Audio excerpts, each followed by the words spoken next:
Pada kesempatan kali ini kita akan membahas mengenai lung protective ventilation yang bertujuan untuk kita dapat memberikan ventilasi yang efektif pada pasien sekaligus menghindari risiko terjadinya cedera pada paru.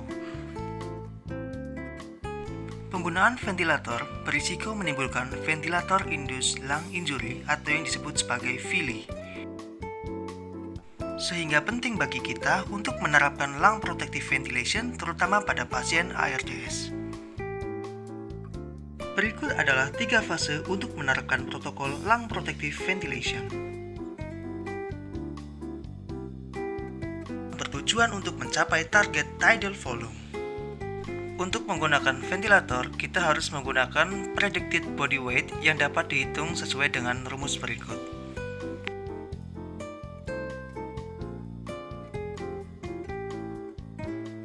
Selanjutnya kita dapat mengatur volume tidal mulai dari 8 mili per kilo. Selanjutnya kita dapat menyesuaikan respiratory rate sesuai dengan target minute volume, yaitu sesuai rumus 100 mili per kilogram predicted body weight. Namun ingat bahwa respiratory rate tidak boleh melebihi 35 kali per menit. Selanjutnya, tambahkan PIP 5 mm Hg serta gunakan fraksi oksigen terendah untuk mencapai target saturasi oksigen 88 hingga 95%. Apabila dibutuhkan fraksi oksigen lebih dari 60% untuk mencapai target tersebut, kita harus segera mempertimbangkan untuk menaikkan PIP lebih dari 5 mm Hg dengan maksimal umumnya adalah 10 mm Hg. Lebih dari itu memang bisa digunakan, tetapi hanya pada kasus-kasus khusus yang mana oksigenasi arteri benar-benar buruk. Tapi jangan lupa bahwa PIP juga dapat menurunkan cardiac output, sehingga harus berhati-hati terutama pada pasien-pasien dengan gangguan hemodinamik.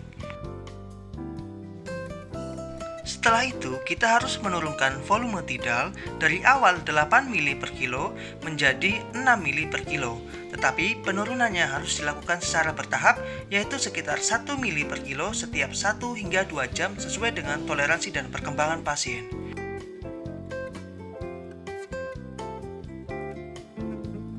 Selanjutnya, pada fase 2 kita akan menargetkan plateau pressure. Target plateau pressure pada pasien haruslah di bawah 30 cm H2O. Jika setelah tidal volume 6 mili per kilo tetapi plateau pressure masih di atas 30 cm H2O, maka kita harus menurunkan tidal volume sebesar 1 mili per kilo secara bertahap. Targetnya hingga tercapai plateau pressure kurang dari atau sama dengan 30. Tidal volume hanya boleh diturunkan maksimal hingga 4 mili per kilo. Di bawah itu, ventilasi sudah tidak lagi efektif. Fase ketiga, kita melakukan pemeriksaan lab dengan menargetkan pH. AGD dipantau untuk mencegah terjadinya asidosis respiratorik. Target pH adalah pH normal, yaitu sekitar 7,3 hingga 7,45. Jika pH masih dalam kisaran 7,15 hingga 7,3, maka kita harus meningkatkan respiratory rate dengan maksimal 35 kali per menit.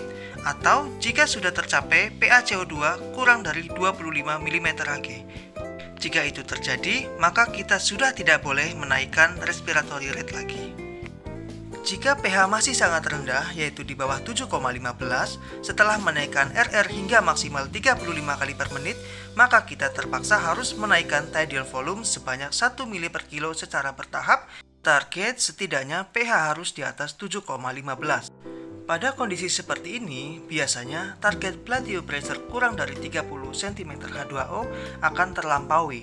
Namun, ini menjadi terpaksa untuk dilakukan karena di bawah pH 7,15 tentu akan sangat letal dan justru akan meningkatkan mortalitas pasien.